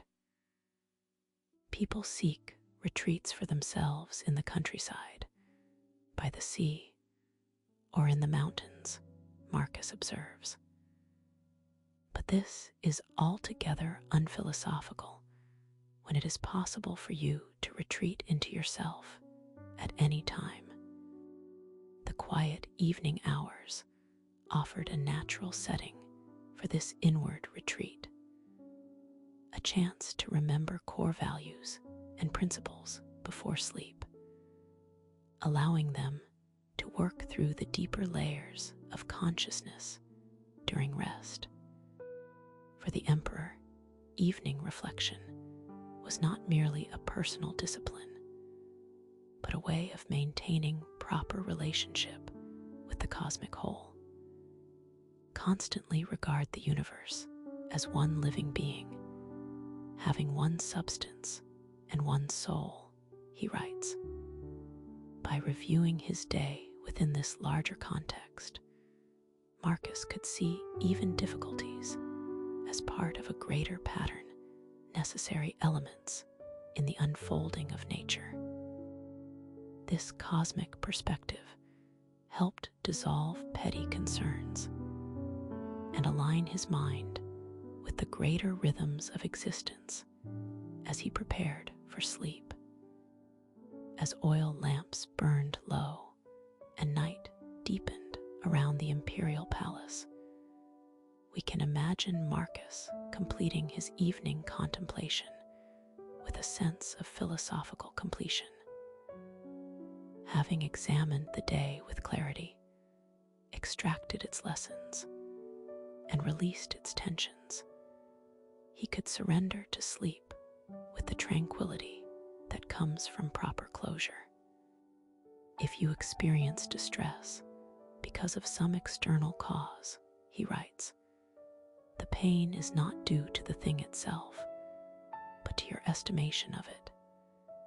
And this you have the power to revoke at any moment. Evening contemplation was the practical application of this revocation, the gentle release of the day's impressions before surrendering to rest. Throughout the meditations, Marcus Aurelius returns again and again to the natural world as a source of philosophical insight and emotional peace. For this emperor, who spent many years in military camps along the northern frontiers of the empire, careful observation of nature provided not just solace, but profound teachings about existence. The changing seasons, flowing rivers, growing plants, and celestial movements all revealed patterns that could guide human life toward greater harmony and acceptance. All things are interwoven with one another, Marcus observes, and the bond is sacred, and there is hardly anything unconnected with any other thing. This insight into the interconnectedness of nature led him to see human affairs as part of this same web of relationship rather than separate from it. Just as a forest ecosystem functions through countless interdependencies, human society operates through connections we often fail to perceive. Nature taught Marcus to see these connections, fostering both ecological awareness and social responsibility. The emperor found particular wisdom in observing how natural processes unfold without resistance or complaint. Does the sun insist on the work it does? Does the rain? Do the clouds? Yet they benefit all. This effortless giving that characterizes natural phenomena offered Marcus a model for human service, not performed with resentment or expectation of praise, but as a natural expression of one's proper function. The olive tree simply produces olives. The bee makes honey. And the human being capable of reason and virtue should simply act according to these capacities, without drama or demand for recognition. Nature's cycles of growth, fruition, decay, and renewal provided Marcus with powerful metaphors for accepting life's transients. Observe how all things are continually being born of change. Teach yourself to see that nature's highest happiness lies in changing the things that are and forming new things after their kind. Rather than clinging to permanence in a world of constant transformation, the emperor learned from nature to embrace these changes as part of a beautiful and necessary pattern. The falling autumn leaf does not resist its release from the branch, but participates in the cycle that will eventually nourish new growth. Marcus drew particular comfort from observing the night sky, gaining perspective through contemplation of cosmic vastness. Dwell on the beauty of life. Watch the stars and see yourself running with them. This astronomical perspective, seeing human concerns against the backdrop of celestial movements, helped dissolve anxieties that seemed momentous when viewed at human scale. The stars in their courses modeled both constancy and change, following discernible patterns while participating in the universe's greater evolution. The emperor found in flowing water a powerful teacher about non-attachment and adaptation. Time is like a river made up of the events which happen, and a violent stream, for as soon as a thing has been seen, it is carried away, and another comes in its place, and this will be carried away too. This riverside contemplation taught him to hold experiences lightly, neither clinging to pleasant moments nor resisting difficult ones. Just as water shapes itself to whatever container it encounters, the wise person adapts to circumstances without losing their essential nature. Nature's economy, its absence of waste and superfluity, impressed Marcus as a model of elegant sufficiency.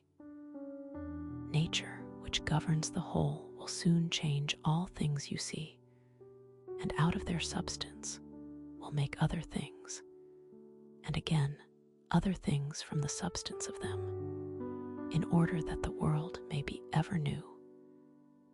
Nothing in nature is truly wasted. Everything participates in cycles of transformation and reuse. This observation encouraged the emperor toward moderation and careful use of resources, recognizing that human excess often disrupts natural patterns of sustainability. The quiet dignity with which plants and animals fulfill their functions offered Marcus a model of integrity. A spider is proud when it catches a fly, a man when he catches a little hare, another when he takes a little fish in a net, another when he takes wild boars, another when he captures bears, and another when he takes Sarmatians. This gently ironic observation reminds us that each creature simply does what is in its nature to do, without inflated self-importance. Nature taught the emperor to perform his own role with similar, unself-conscious dedication. Perhaps most importantly, nature taught Marcus about the inevitable integration of apparent opposites, life and death, growth and decay, pleasure and pain. All things are woven together, and the common bond is sacred, and scarcely one thing is foreign to another, for they have been arranged together in their places, and together make the same ordered universe. This profound recognition that seeming contradictions actually form necessary polarities within a greater whole helped the emperor accept even difficult experiences as part of nature's pattern. Just as winter is not separate from summer, but part of the same seasonal cycle, challenges are not separate from joys, but aspects of the same integrated life. The emperor's observations of nature cultivated in him a sense of belonging to something greater than himself. He who lives in harmony with himself lives in harmony with the universe, he writes, suggesting that aligning our human nature with the broader patterns of cosmic nature creates a profound sense of home. Rather than feeling alienated in an indifferent world, Marcus found in nature confirmation of our rightful place within the greater whole.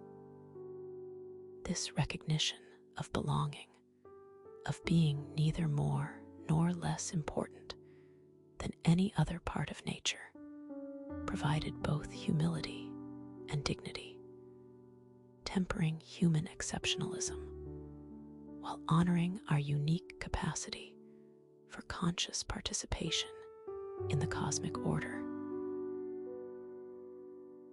Among Marcus Aurelius's most powerful insights is his understanding of the mind as an inviolable sanctuary, what modern Stoic scholars sometimes call the inner citadel. Even as emperor, faced with constant external pressures and threats to the empire, Marcus discovered that true security lay not in walls or armies, but in the fortress of his own thoughts. The mind adapts and converts to its own purposes the obstacle to our acting, he writes. The impediment to action advances action. What stands in the way becomes the way. This concept of the inner citadel emerges from the fundamental Stoic principle that while external events may lie beyond our control, our judgments about those events remain entirely our own. You have power over your mind, not outside events. Realize this, and you will find strength. This insight creates a profound shift in how we relate to life's challenges, transforming us from victims of circumstance to active participants who determine the meaning of our experiences. Like a fortress standing firm amid stormy seas, the well-ordered mind maintains its equilibrium regardless of external tumult. Marcus emphasizes that this inner sanctuary must be actively maintained through philosophical practice. Take care that you don't treat inhumanity as a stray dog. You pass it by. Avoid it. That's all. Don't think about it again. This vigilant guardianship of the mind's entrance, carefully monitoring what thoughts we allow to take up residence, creates a space of tranquility within. Just as a citadel has gates that can be opened or closed, we can choose which impressions we admit into our consciousness. The emperor returns repeatedly to the mind's power to transform how we experience external events. If you are distressed by anything external, the pain is not due to the thing itself, but to your estimate of it. And this you have the power to revoke at any moment. This is not positive thinking in the modern sense, but something more profound, the recognition that our suffering stems primarily from the judgments we attach to events rather than from the events themselves. The rain is simply water falling from clouds. Only our judgment makes it bad weather if it disrupts our plans. In one particularly revealing passage, Marcus writes, "Such as are your habitual thoughts, such also will be the character of your mind, for the soul is dyed by the thoughts." This beautiful metaphor of the soul being colored by our thoughts suggests the gradual, permeating way our mental habits shape our character. The inner citadel is not built in a day, but constructed thought by thought, judgment by judgment, as we cultivate mental patterns that either strengthen or undermine our peace. Marcus finds in this inner sanctuary a freedom that no external power can touch. The only freedom is the freedom of the mind, he reflects, knowing well that even an emperor faces constraints on his physical actions. Yet, within the citadel of his thoughts, he discovers a sovereignty more profound than political power, the ability to determine his own responses to whatever life presents.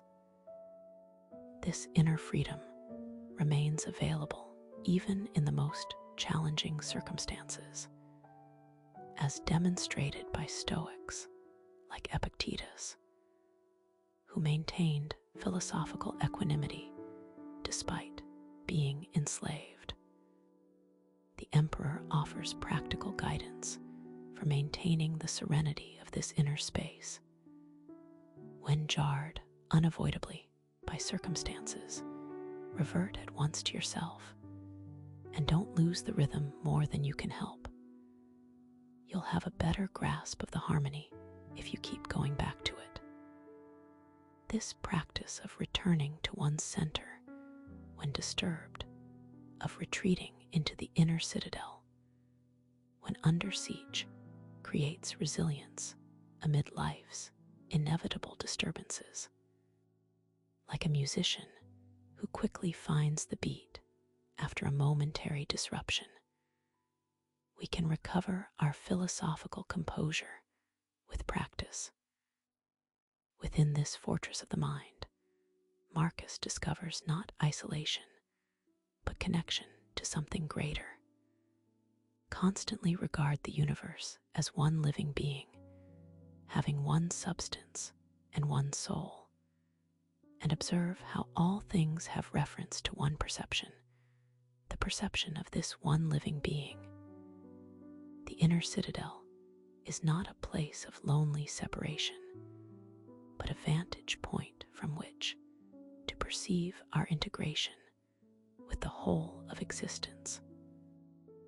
By withdrawing from external distractions, we paradoxically discover our deeper belonging to the cosmic order. Marcus contrasts the tranquility of this well-ordered mind with the chaos of an undisciplined one. If you suffer distress because of some external cause, it is not the thing itself that troubles you, but your judgment about it. And this judgment, it is in your power to erase immediately. The untrained mind is like a fortress with gates left open to any passing thought or impression, creating internal turmoil that reflects external chaos.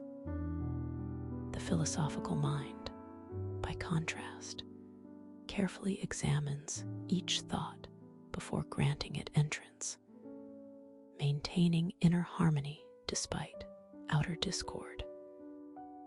The emperor finds particular peace in recognizing that this inner sanctuary remains accessible regardless of physical circumstances.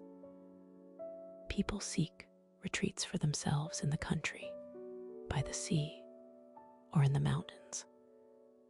But this is altogether unphilosophical when it is possible for you to retreat into yourself at any time. This portable sanctuary, this ability to withdraw into contemplative awareness wherever we find ourselves, creates a profound independence from external conditions.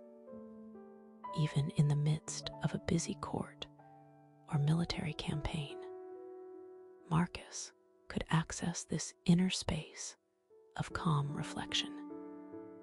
The citadel of the mind provides not escape from reality, but a place from which to engage with it more wisely.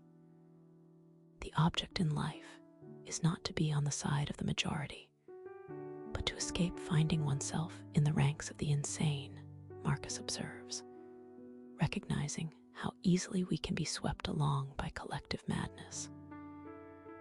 The inner fortress creates space for independent judgment, for assessing situations according to reason and virtue rather than popular opinion or emotional contagion.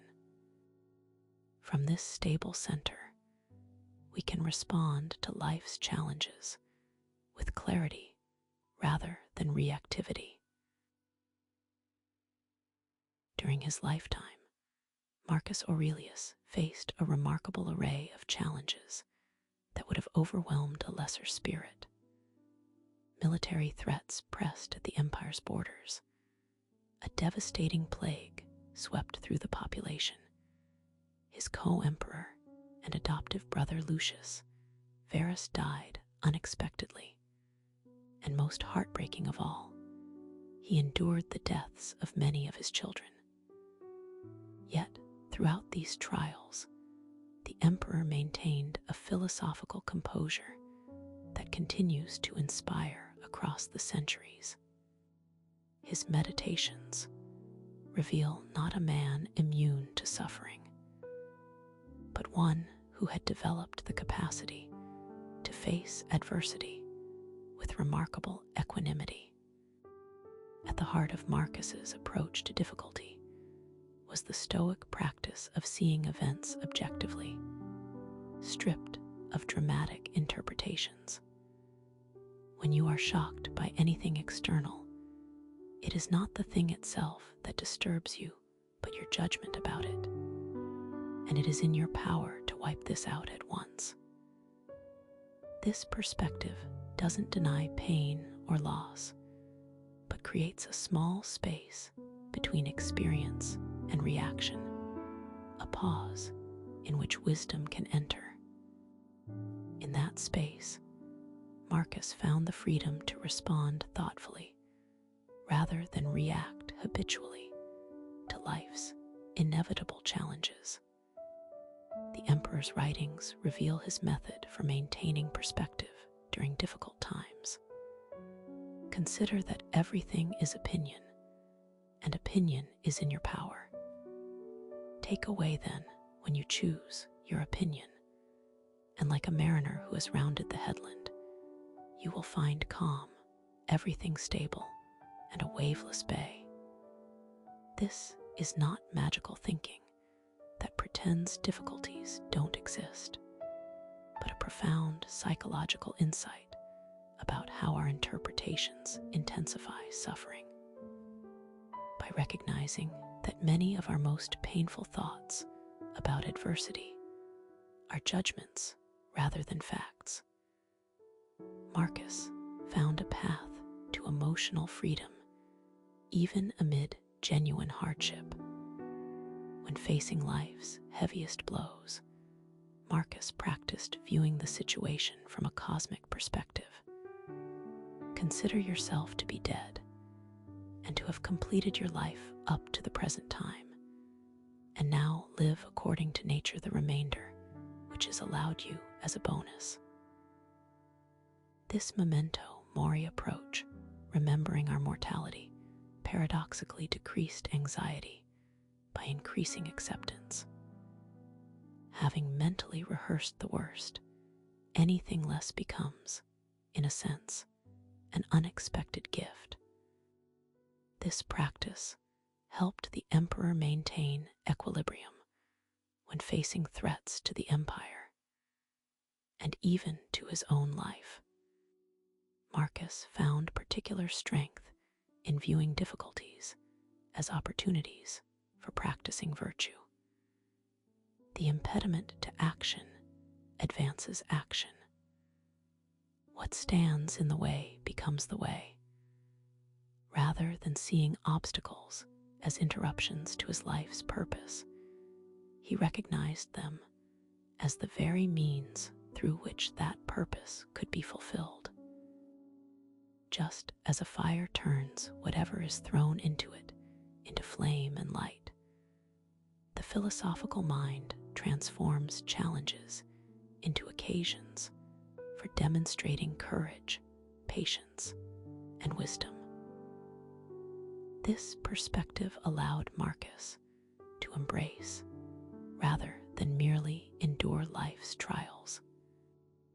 When faced with personal loss, the emperor reminded himself of the transient nature of all things. Loss is nothing else but change, and change is nature's delight. This is not cold detachment, but a profound acceptance of life's natural patterns. Nothing, not health, relationships, or even life itself, is given as a permanent possession. By recognizing this fundamental truth, Marcus could receive each day as a gift rather than an entitlement, cultivating gratitude for what remained rather than resentment for what was lost. The emperor's approach to adversity included a compassionate recognition of human frailty, both his own and others. When you wake up in the morning, tell yourself, the people I deal with today will be meddling, ungrateful, arrogant, dishonest, jealous, and surly. Rather than being cynical, this perspective prepared him to meet difficult behavior with understanding rather than surprise or outrage. By recognizing that humans act harmfully out of ignorance rather than malice, Marcus maintained compassion even toward those who opposed him.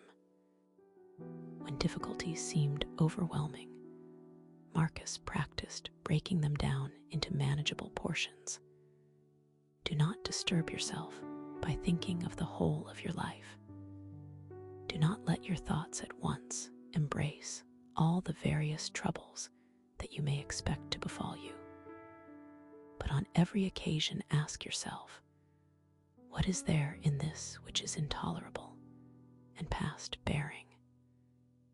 This practical approach prevents the mind from magnifying challenges through anticipation. By focusing on the specific demand of the present moment, what needs to be done right now, Marcus found that many seemingly insurmountable obstacles became manageable. The emperor cultivated emotional resilience through regular philosophical exercises that prepared him for difficulty before it arrived. One such practice was premeditatio malorum, the premeditation of evils, which involved mentally rehearsing potential challenges. Begin each day by telling yourself, today I shall be meeting with interference, ingratitude, insolence, disloyalty, ill will, and selfishness. Not to become pessimistic, but to dilute the shock of these experiences when they occurred. Like a swimmer who practices in rough conditions, Marcus strengthened his capacity to maintain equilibrium amid life's storms. Throughout his writings, we see Marcus returning to the fundamental Stoic distinction between what we can control and what we cannot. Some things are within our power, while others are not. Within our power are opinion, motivation, desire, aversion, and in a word, whatever is of our own doing. Not within our power are our body, our property, reputation, office, and in a word, whatever is not of our own doing. This clear-eyed recognition freed him from the exhausting effort to control the uncontrollable, allowing him to focus his energy on the one thing truly within his power, his own choices and responses. In what may be his most profound insight about facing adversity, Marcus writes, "Choose not to be harmed, and you won't feel harmed. Don't feel harmed, and you haven't been." This is not denial of physical pain or loss, but a recognition of our freedom to determine the inner meaning of external events. While we cannot always choose our circumstances, we retain the dignity of choosing our stance toward them.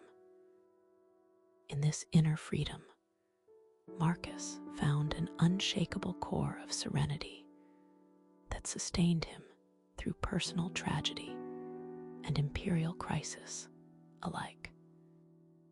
Marcus's approach to adversity offers timeless wisdom for our own inevitable challenges. Whether facing personal loss, relationship difficulties, health concerns, or global uncertainties, his gentle reminders about perspective, acceptance, and inner freedom provide a template for maintaining equilibrium amid life's storms. If you're finding value in these explorations of ancient wisdom that still speaks so directly to our modern hearts, I'd be so grateful if you'd consider subscribing to my channel. I love sharing these timeless insights that can help us face our own difficulties with a little more grace and a little less suffering. Thank you for this quiet moment we're sharing together across the centuries. In the spring of 180 CE, as Marcus Aurelius lay dying in a military camp along the Danube River, he could not have known that his private philosophical journal would survive to become one of history's most beloved guides to inner peace. The emperor who had ruled the known world was preparing to return to the elements from which he came, having lived the Stoic principles he had practiced throughout his life. His final words reportedly were, "Go to the rising sun. I am already setting." With this gentle acceptance of nature's cycles, the philosopher emperor completed his journey, leaving behind wisdom that would outlast the empire he had governed.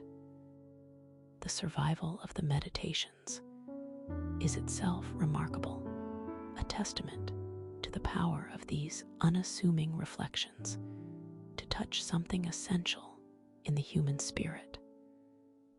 Written as private notes, never intended for publication, the manuscript's journey through history is largely unknown. We lose track of it after Marcus's death, only to find references to it centuries later. The earliest surviving manuscript dates from the 14th century, suggesting that through the collapse of the Western Roman Empire, the Byzantine period, and the Middle Ages, someone thought these reflections worth preserving and copying by hand. The Meditations first appeared in print in 1559, when it was published in Zurich from a manuscript discovered in a neglected library. From that moment, its influence began to spread throughout Europe, touching minds as diverse as Frederick the Great, Goethe, and Matthew Arnold. During the Renaissance and Enlightenment, when classical texts were being rediscovered and reevaluated, the emperor's quiet reflections offered a distinctly personal voice among the more formal philosophical works of antiquity. Here was not abstract theory, but lived wisdom, the journal of a man trying, sometimes struggling, to apply philosophical principles to life's concrete challenges. What accounts for the enduring appeal of the Meditations across such vast stretches of time and cultural change? Unlike many ancient texts that require extensive historical knowledge to appreciate, Marcus's reflections speak directly to universal human experiences: anxiety about the future, frustration with others, fear of death, the search for meaning amid life's brevity and uncertainty. His voice feels startlingly contemporary, addressing concerns that remain as relevant in our busy digital age as they were in the 2nd century. There is something profoundly comforting in realizing that human hearts and minds have wrestled with the same essential questions across millennia. The Meditations has proven particularly valuable during times of personal and collective crisis. During World War II, the British classical scholar Gilbert Murray noted that the Emperor's book was in the breast pocket of many officers, both in the British and American armies. In periods of pandemic, political upheaval, and personal loss, readers continue to find in Marcus's words a steadying perspective that transcends their immediate circumstances. His gentle reminders about what we can and cannot control offer an emotional anchor amid life's storms, regardless of their specific nature or historical context. Modern psychology has increasingly validated many of the Stoic practices Marcus employed. Cognitive behavioral therapy, with its emphasis on examining and reframing automatic thoughts, echoes the Emperor's insights about how our judgments rather than external events create emotional distress. Mindfulness practices reflect his emphasis on present moment awareness and the careful observation of thoughts without immediate reactivity. What Marcus discovered through philosophical reflection, contemporary science has confirmed through empirical research. In recent decades, the Meditations has experienced a remarkable resurgence of popularity, finding new audiences far beyond academic circles. In an age of constant distraction and information overload, the Emperor's focus on essential truths and inner tranquility offers a welcome antidote to modern fragmentation. His teachings about dealing with difficult people, maintaining perspective amid chaos, and finding meaning in ordinary activities resonate powerfully with contemporary readers seeking practical wisdom for daily life. The ancient emperor speaks to modern anxieties with remarkable prescience. Marcus's legacy extends beyond his writings to the example of his life, a powerful demonstration that philosophical principles can be applied amid the most demanding circumstances. Unlike philosophers who developed their ideas in scholarly retreat, he practiced his principles while governing an empire, commanding armies, and facing personal tragedies. This integration of thought and action lends particular credibility to his insights. The Meditations was not composed in an ivory tower, but in the midst of life's full complexity, written by a man who had tested his philosophy in the crucible of real responsibility. Perhaps the most significant aspect of the emperor's legacy is his model of quiet, thoughtful leadership, power exercised with restraint and ethical awareness. In an era when leadership is often associated with dominance and self-promotion, Marcus offers an alternative template: authority grounded in self-examination, compassion, and service rather than self-aggrandizement.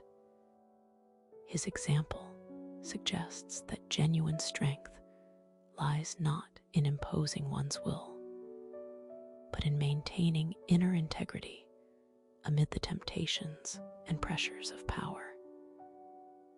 This aspect of his legacy speaks powerfully to contemporary questions about ethical leadership in complex times. The emperor's enduring influence reflects something profound about wisdom itself, how the deepest insights transcend their historical moment to touch what is perennial in the human condition. While technologies, political systems, and cultural forms change dramatically across time, the fundamental human experiences of love, loss, hope, fear, and the search for meaning remain remarkably constant. Marcus's reflections on these universal themes continue to resonate because they address not the transient aspects of our lives, but what abides across generations and centuries. Nearly 2,000 years after an emperor wrote personal notes by lamplight in distant outposts of his realm, his words continue to offer guidance, comfort, and perspective to readers around the world. In libraries and bookstores, on digital devices and audio recordings, the Meditations finds new life in each generation, speaking with quiet authority across the centuries.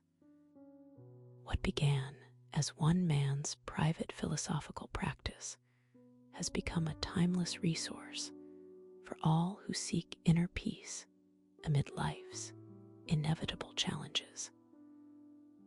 In this quiet continuation, perhaps unimaginable to Marcus himself, lies the true immortality of the philosopher emperor. Though nearly 2 millennia separate us from Marcus Aurelius, his philosophical insights speak with remarkable clarity to our contemporary challenges. In many ways, the frenetic pace, constant distractions, and information overload of modern life make his wisdom more relevant than ever before.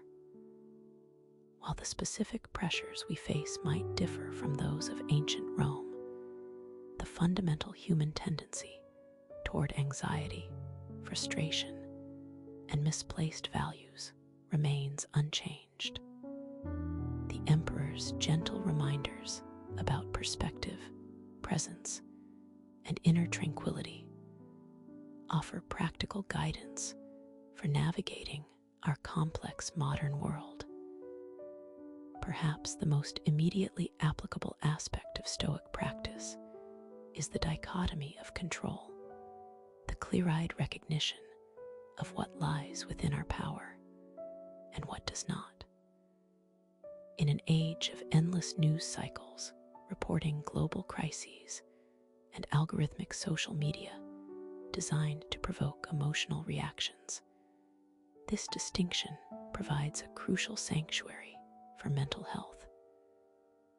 Some things are within our power, while others are not, Marcus reminds us.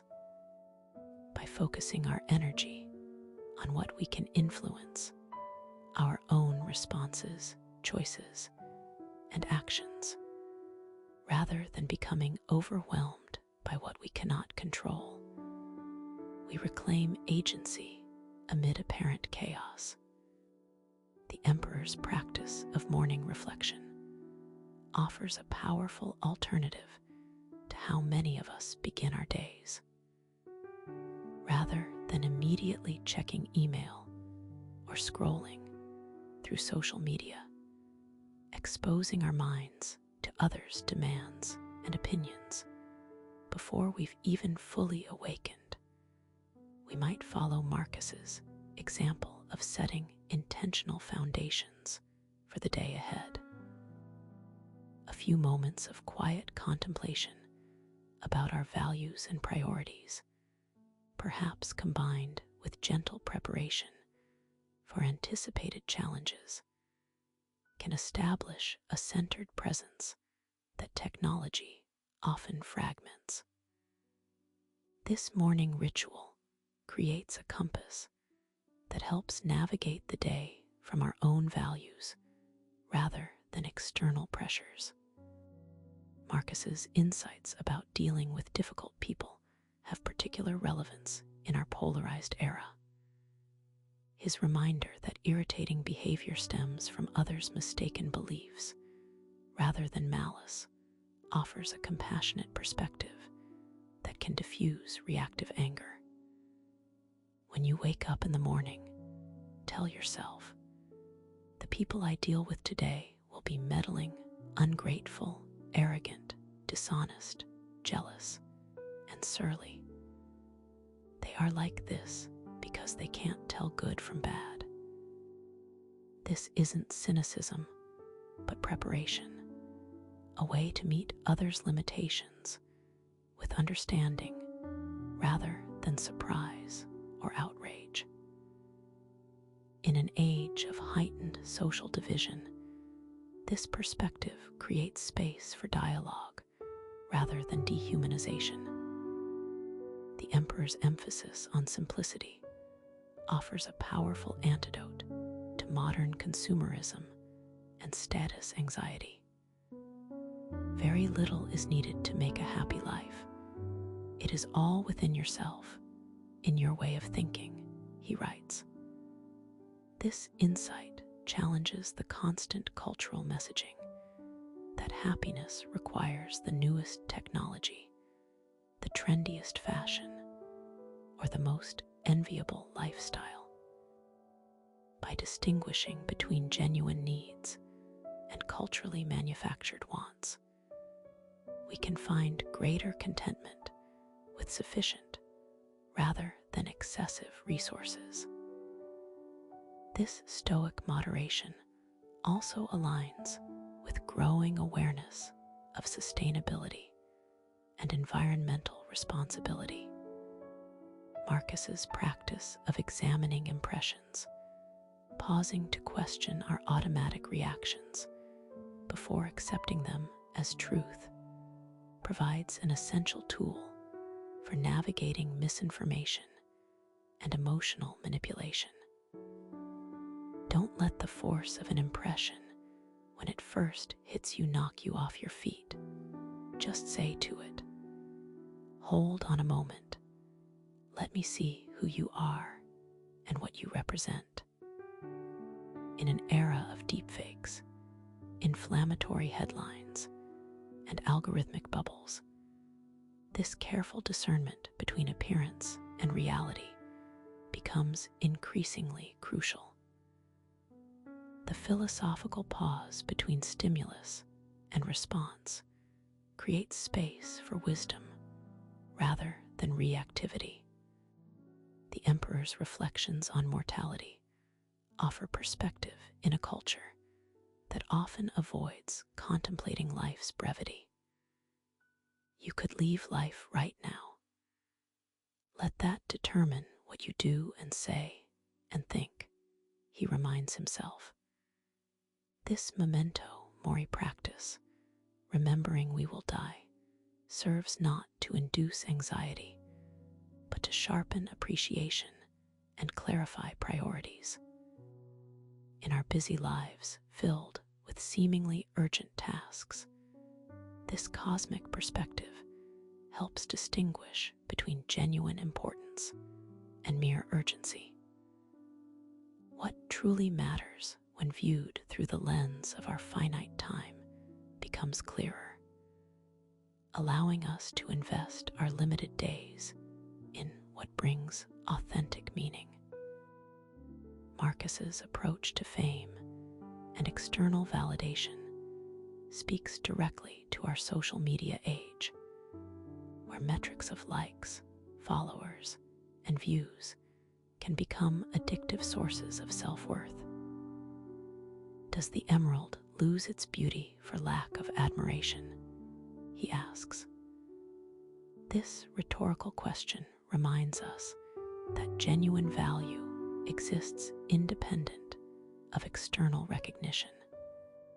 In a world where personal branding and public performance increasingly blur with authentic identity, the emperor's focus on inner virtue rather than external acclaim offers a steadying anchor. True worth comes not from being seen, but from seeing clearly. The practice of evening reflection that Marcus employed provides a healthy alternative to ending our days with screens and stimulation. Rather than falling asleep to the glow of devices or the agitation of late-night news, we might follow his example of reviewing the day with philosophical awareness, noting lessons learned, releasing tensions, and preparing for restful sleep. This intentional closure creates not only better sleep hygiene, but a more integrated relationship with our experiences. Instead of carrying unprocessed events into our rest, we can complete each day with mindful awareness. Marcus's cosmic perspective, his habit of zooming out to see human concerns against the backdrop of nature's vastness, offers particular value in our anthropocentric era. Survey the circling stars as though yourself were in mid-course with them, he suggests. This practice of placing our immediate concerns within larger natural contexts creates both humility and wonder. At a time when many feel disconnected from the natural world, the emperor's contemplation of our place within greater patterns reminds us of both our smallness and our belonging within the cosmic whole. Perhaps most valuably, Marcus's emphasis on philosophy as lived practice rather than abstract theory speaks to our contemporary hunger for wisdom that actually works in daily life.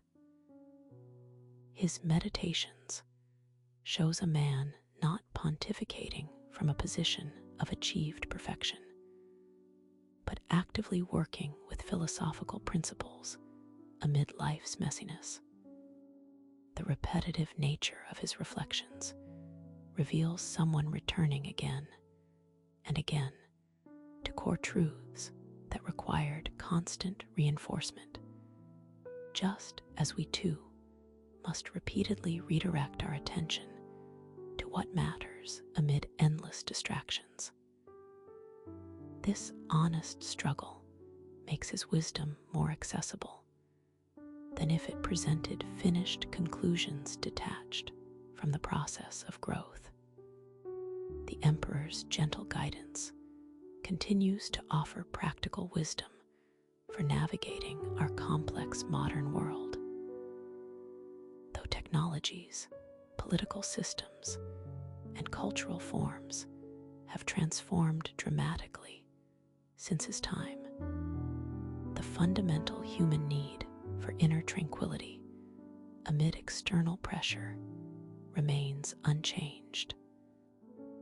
By applying his time-tested insights to contemporary challenges, we can discover ancient solutions to modern difficulties, finding in Stoic practice a path to greater clarity, equanimity, and purpose in our busy digital age.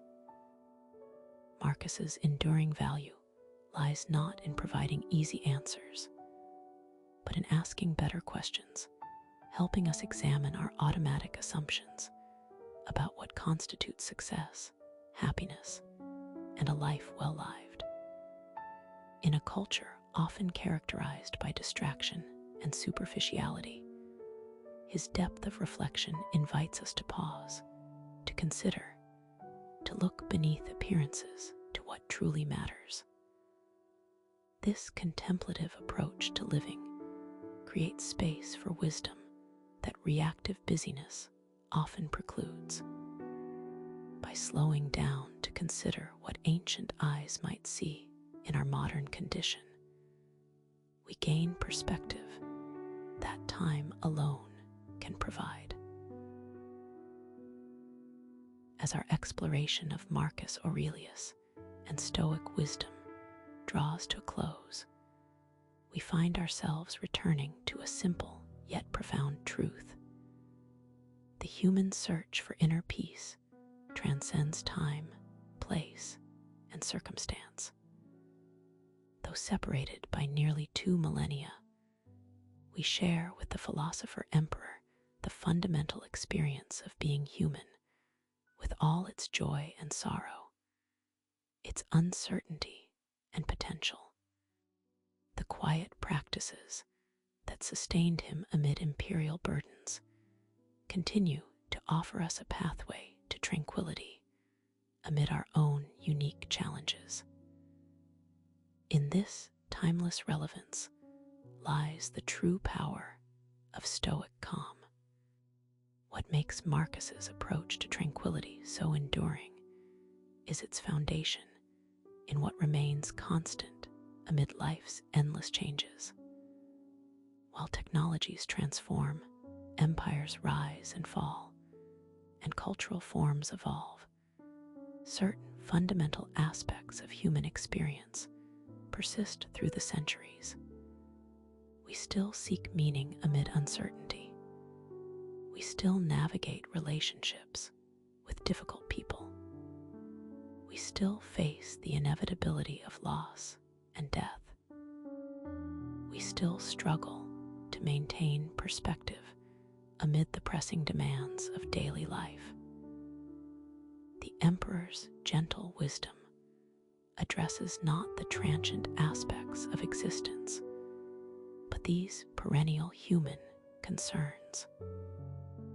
The Stoic practices Marcus employed require no special circumstances, equipment, or beliefs. They are available to anyone, anywhere, at any time. The dichotomy of control, distinguishing between what we can and cannot influence, can be practiced whether one lives in ancient Rome or a modern metropolis. The examination of impressions, questioning our automatic judgments, works as effectively with digital media as with the town gossip. The cosmic perspective, zooming out to see our concerns against the backdrop of natural vastness, remains accessible, whether contemplating Mediterranean stars or urban skyscrapers. Perhaps most significantly, Marcus's approach to tranquility does not require escape from life's difficulties, but engagement with them through a transformed perspective. The mind adapts and converts to its own purposes the obstacle to our acting, he writes. The impediment to action advances action. What stands in the way becomes the way. This alchemy, this capacity to transform challenges into opportunities for practicing virtue, creates resilience regardless of external circumstances. Rather than seeking perfect conditions for peace, we discover peace within imperfect conditions. Emperor reminds us that tranquility comes not from controlling our environment, but from mastering our responses. You have power over your mind, not outside events. Realize this, and you will find strength. In this insight lies a profound liberation, the recognition that inner freedom remains available even when external freedom is constrained.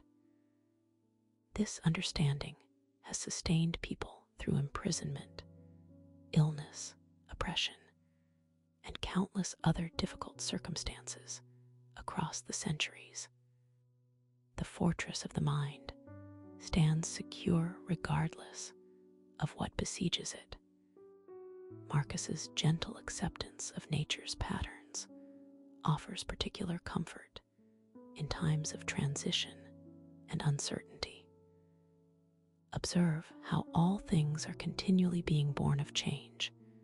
Teach yourself to see that nature's highest happiness lies in changing the things that are and forming new things after their kind.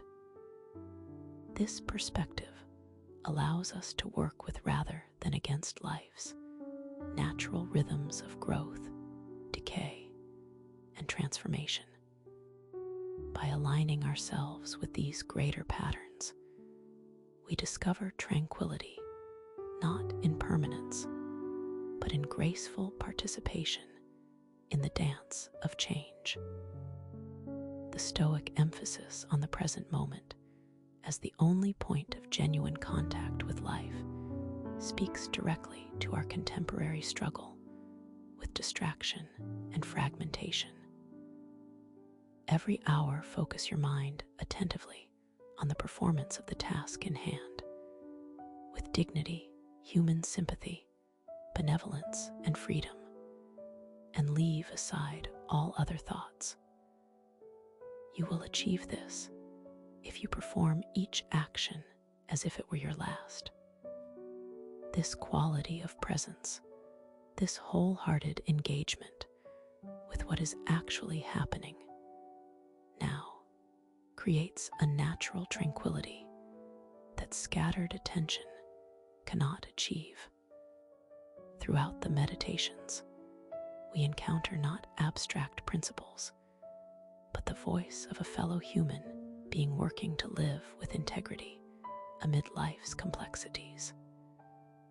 The emperor does not speak from some unattainable height of perfection, but as someone engaged in the same daily practice we undertake.